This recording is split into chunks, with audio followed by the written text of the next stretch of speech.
তুমি কখনো কি এমন অনুভব করেছ যে তোমার সব প্রচেষ্টা ব্যর্থ হচ্ছে?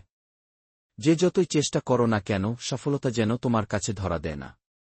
থমাস এডিসন বলেছিলেন, আমি ব্যর্থ হইনি, আমি 10,000 উপায় শিখেছি যা কাজ করে না।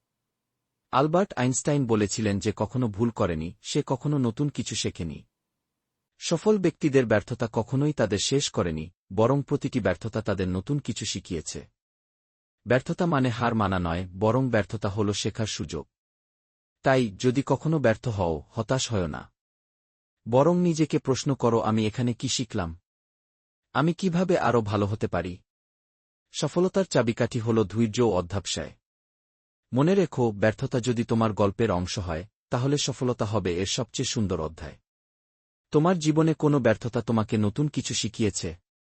কমেন্টে শেয়ার করো, আর এই ভিডিও যদি অনুপ্রেরণা দেয়, তাহলে লাইক ও সাবস্ক্রাইব করো এবং বন্ধুদের মধ্যে ছড়িয়ে দাও।